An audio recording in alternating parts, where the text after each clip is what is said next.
Hello. Coming up, we will explore the new Cybersecurity Maturity Model certification known as CMMC. What it is, what's involved, and who it affects. From Providence, Rhode Island, I'm Steve Ursillo, and these are just a few talking points we will explore in our March Tech Advisory. Welcome to episode 150 of the Go Beyond Disruption podcast, brought to you by the Association of International Certified Professional Accountants, the unified voice of AICPA and CIMA. Every week, you'll get insights from inside the accounting and finance profession that help you stay ahead of the curve, whatever your business and wherever you're based. In the hosting seat this week, I'm Steve Ursillo, a partner and the national leader of information assurance and cybersecurity with Cherry Beckert, and I'm based in Providence, Rhode Island. Our topic this week is CMMC, and joining me to explore it today are two fellow CMMC practitioners, Matt Gilbert and Troy Fine. Welcome to you both. Thanks, Steve. Matt Gilbert. I'm based in Northern Virginia. I'm a risk advisory partner with Baker Tilly, and have been helping government contractors my whole career with IT risk and compliance issues. And when CMMC came out, I volunteered and was part of the working groups, helping to come up with the assessment methodology. So very passionate about this subject and eager to share what I know.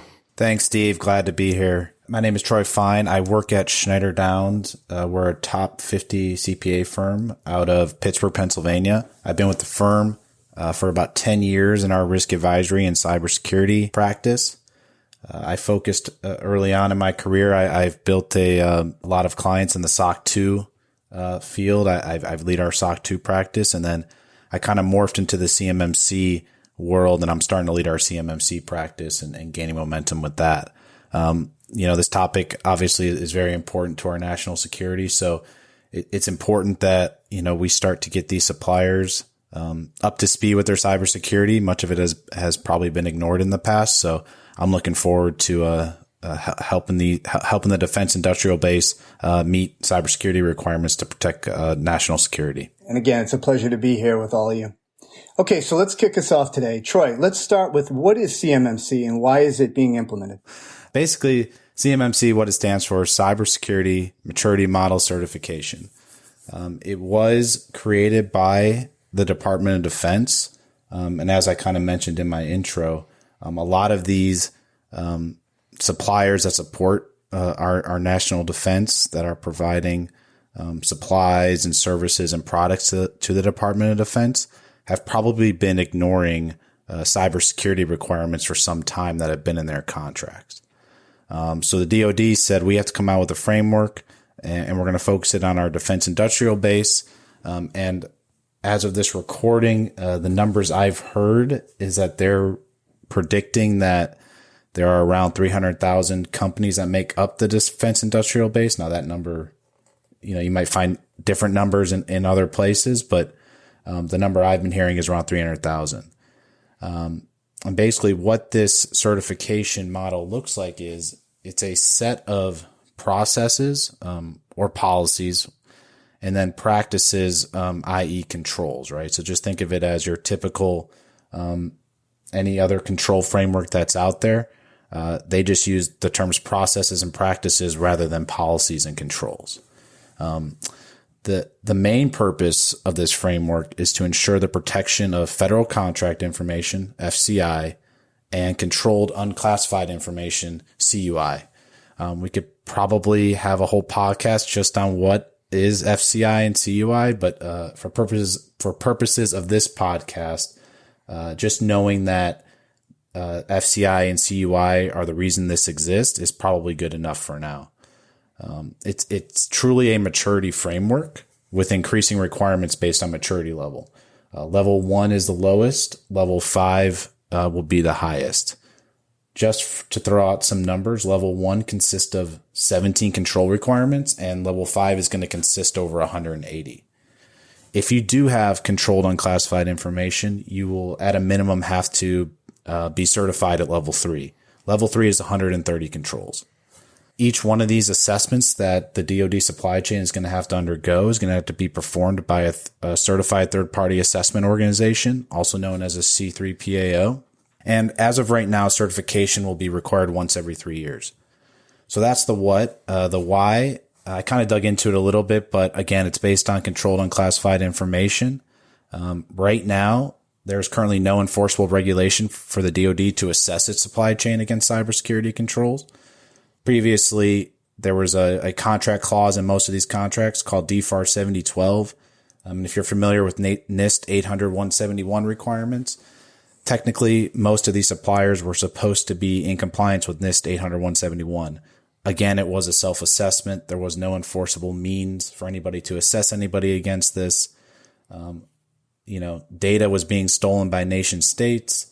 We would make an F-35 6 months later. Another country would have the same thing, and people were starting to wonder, how did that happen? So the idea is that suppliers have been ignoring these cybersecurity requirements, and now there's going to be an enforceable means for the DoD to make sure that these suppliers are being assessed by an independent third party. Matt, let's discuss who's able to perform these readiness assessments and or the actual certification assessments. Yeah, so like every good framework, it comes with a number of acronyms. So maybe I'll explain some of them and get to your question. So the first acronym is OSC, or Organization Seeking Certification. So that would be any company who needs to, because of contractual requirements, be CMMC certified. They would be an OSC.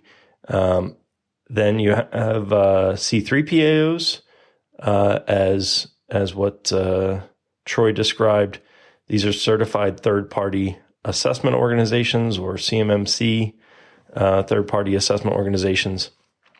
These are the firms or companies who have been have met various requirements and are allowed to conduct the assessments.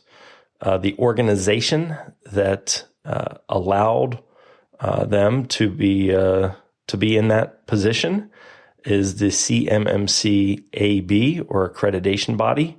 So they have a contract with the DoD, and they set the rules for what is required to become a C3PAO. They also establish several other designations. So they established the assessors, or certified CMMC assessors, and they have multiple levels. So when this is fully rolled out, there will be level 1, 3, or 5 assessors. And so assessors certified to level 3 can do assessments for 1, 2, or 3, level 5 all the way up to 5, etc. They will also have, or they also currently have, provisional assessors. So both myself and Troy are in that group, and so we are the initial class of individuals who are allowed to conduct these assessments. We need to either work for or have an arrangement with one of the C3PAOs, because as an individual, I am not allowed to contract to do assessments. The OSC would need to contact and contract with a C3PAO to have the assessment done, and then the C3PAO would in turn deploy a team of assessors to do the assessments. They also created a designation called RPO, or Registered Practitioner Organization, which is basically a designation for those who are helping with getting companies ready for CMMC, that does not allow them to do the official assessments, but does demonstrate a commitment and a minimum knowledge and skill set attained by the organization, signaling that they would be helpful in getting an organization ready. I think it's also interesting and important to note that based on the rules that are presently established, even though all three of our organizations are qualified as provisional assessors, one organization, an assessor, can't do the readiness and the actual certification. So if Troy or Matt's organization did the readiness and our organization did the certification, or vice versa. I think that's an important concept to reiterate as well. So there's a fair amount of information here. Troy, let's give our listeners an idea of when they may expect their businesses to be impacted by CMMC. I'll try to do my best to give people an idea of when this might be required for their organization, especially if they're a DoD supply chain member or if they work with a prime contractor that works directly with the DoD. So as of right now, unless there are delays, in this phased rollout that they're planning, right now the DoD is saying that by fiscal year 2025, all contractors that make up the DoD supply chain will be required to be CMMC certified at the specified level in their contract. One item to note is that CMMC will not be applied retroactively to contracts. So CMMC is part of what they call DFARS 7021. It's a longer name than that, but 7021 is the short contract clause name that would be required. Any new contracts that a supplier wants to be awarded, they will probably have to be certified at the level in that contract prior to contract award. So again, it's not anything retroactive. It's only for new contracts and any existing contracts that will have an exercise option for renewal coming up.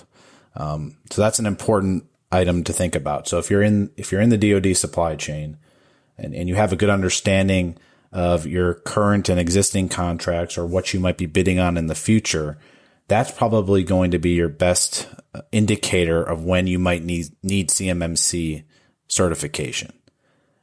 It's going to vary a lot based on the type of supplier that you work for. But again, it really is going to be based on the future that you think you're going to get new contracts coming aboard, or if you have existing contracts that might have an exercise option coming up. One thing to note also is if you're working with prime contractors, so if a prime is like Lockheed Martin, right? So if your organization has a lot of contracts with Lockheed Martin that works directly with the DoD, the primes might be pressuring their subcontractors well before the DoD even puts anything in their contracts.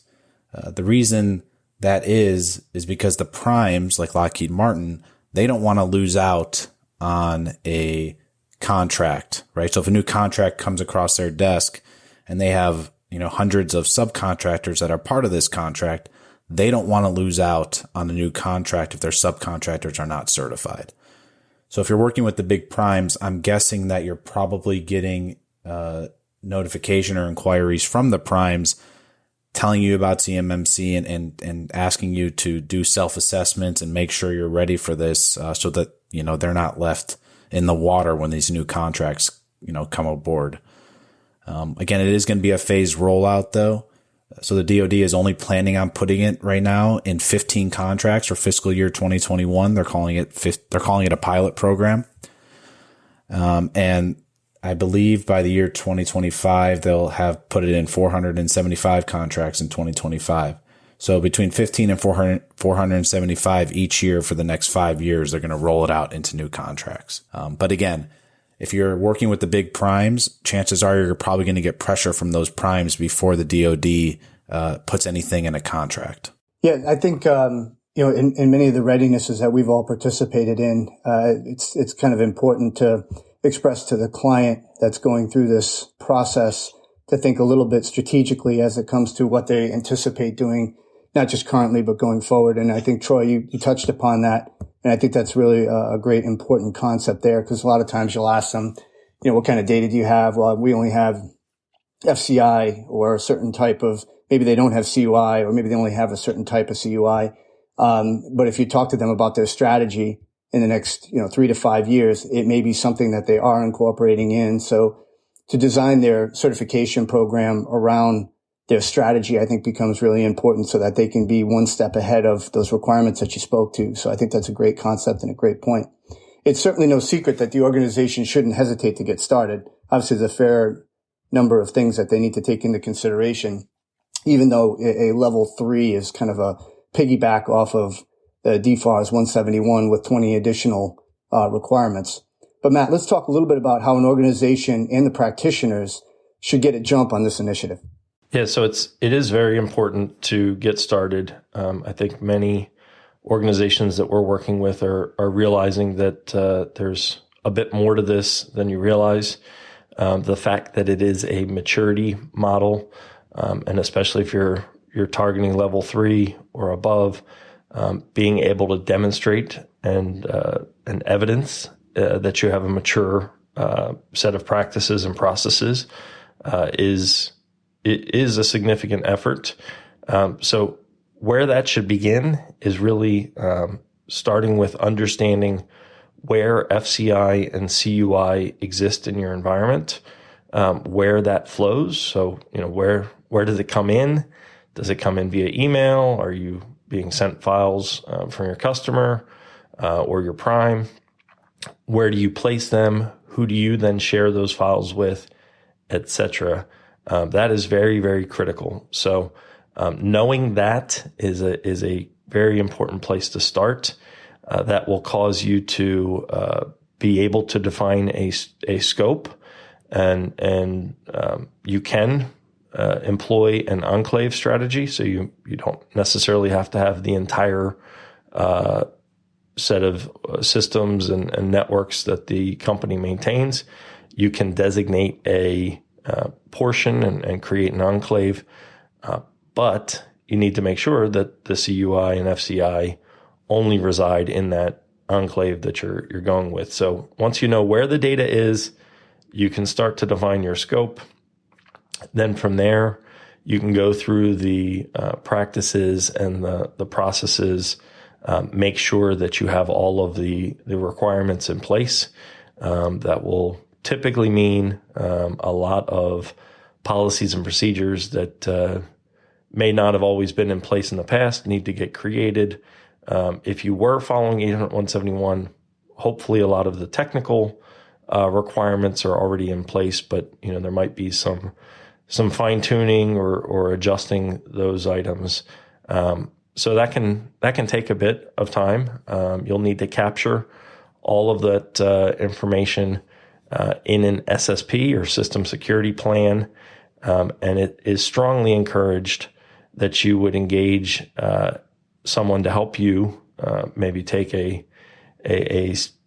apply a second set of eyes to it. So whether that's engaging a firm who can assist, or that's asking your internal audit team, but having someone kind of independently look at what you've done and make sure that they agree that you're meeting and satisfying the requirements of the practices and processes is certainly very, very important and beneficial.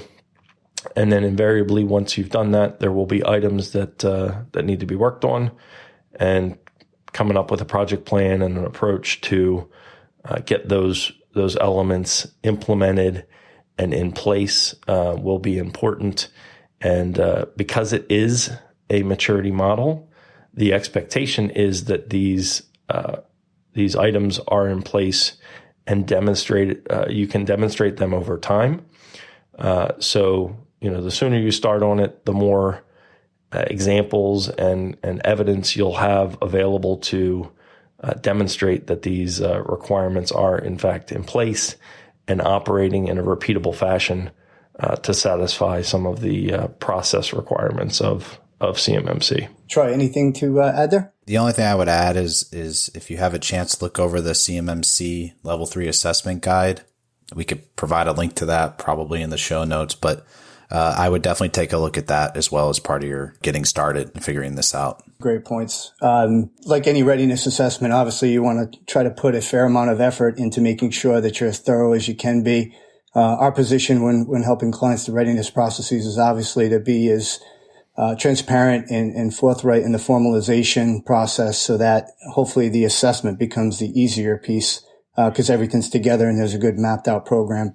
And getting back to Matt's comment, which was an excellent comment on the enclave, tying that back into the strategy, an organization may decide that part of the organization may do level 1 for FCI and maybe a tighter enclave, for level 3 for CUI. So once again, tying that back into understanding the strategy, understanding the requirements and the level of effort and the resources to execute certainly becomes an important initiative.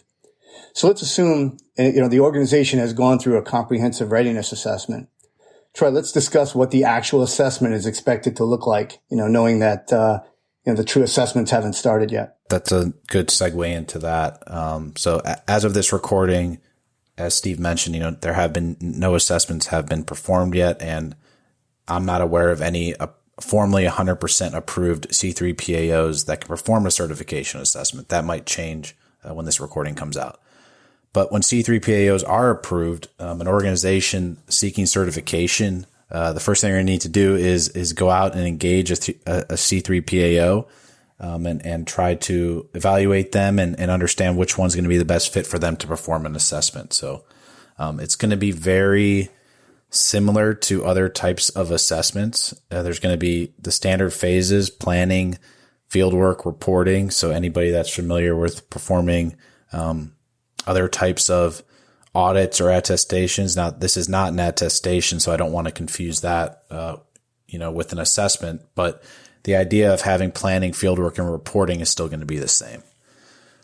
So during planning, the C3PAO, the first thing that's really going to have the biggest impact, and Matt alluded to this in his previous question, is going to be that assessment boundary. I mean, the C3PAO has to confirm that where that CUI and FCI lives, that's going to be the assessment boundary, and that's going to be the boundary by which these practices and policies have to be in place. Once that's confirmed, the C3PAO is probably going to want to confirm roles and responsibilities. And then they're also going to want to set up interviews with control owners and document an assessment timeline similar to any other assessment you've been a part of. When field work starts for each practice or control and each assessment objective associated with each control, the C3PAO will have to complete two forms of testing or artifact gathering. The three types that are allowed right now, according to the guidance, it'll be interview. So just like you would think of any other interview in any other type of assessment or walkthrough in the attestation world, where you interview and perform a walkthrough of the control.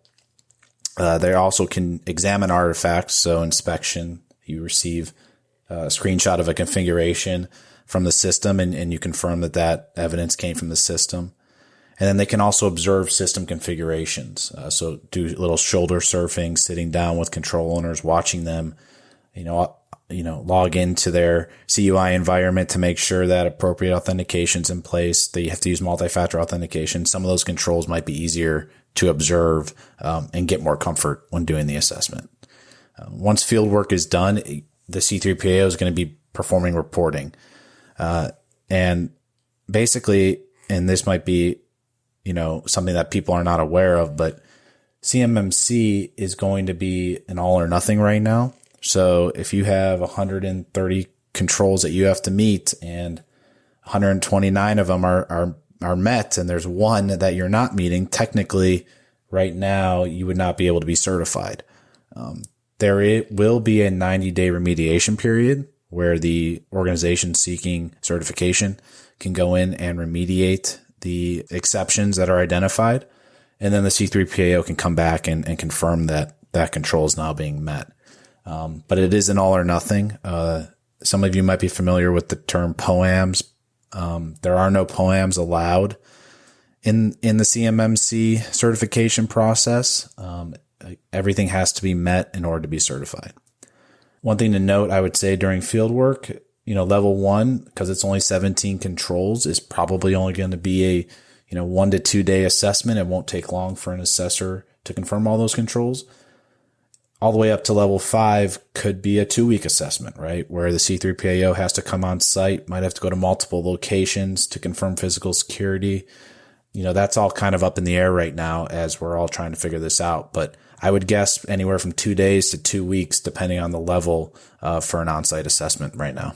Troy, one thing to clarify, I agree with your comment of all or nothing, but it's all or nothing. So in that 129 out of the 130, they wouldn't get level 3, But I do believe if they had all of the level 1 and all of the level 2, they would get a level 2 certification coming out of that assessment. They just wouldn't get the level 3 that they were shooting for, and which may be required by the contract. But there is a degree of you would get the certification to which you earned, is my understanding. That's a good point, Matt. I'm glad you clarified that, because you're exactly right. Yeah, thank you for that clarification, Matt.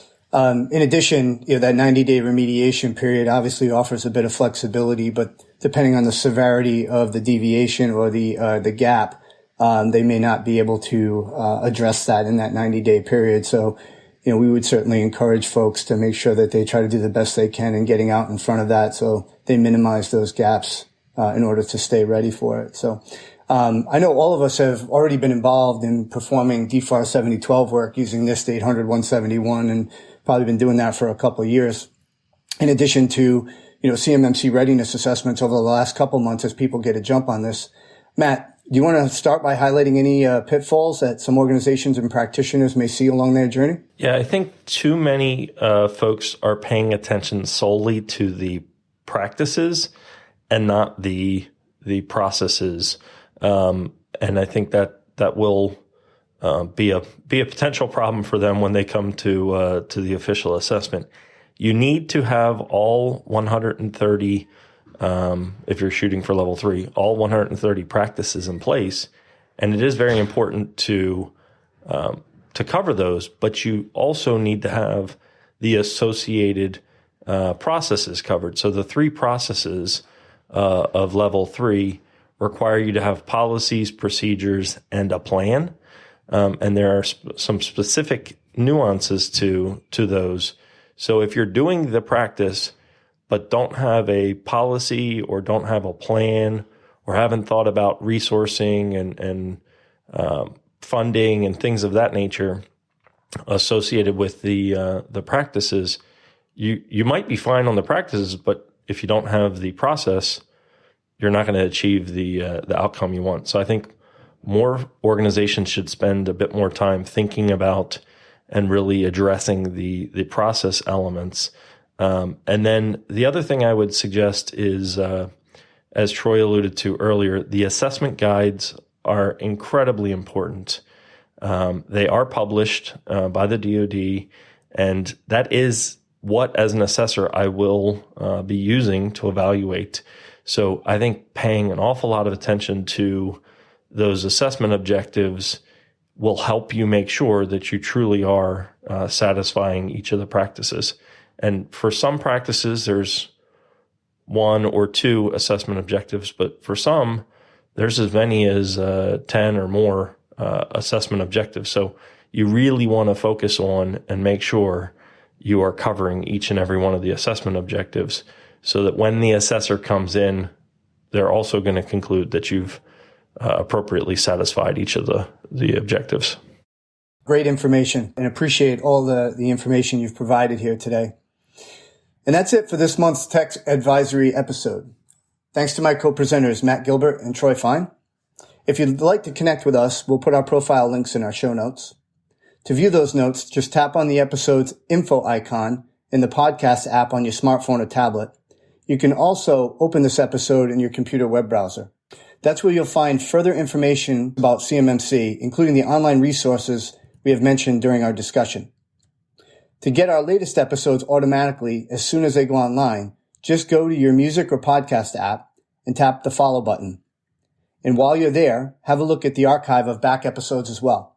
You can find them wherever you already get your podcasts or your music, or simply visit gobeyonddisruption.com.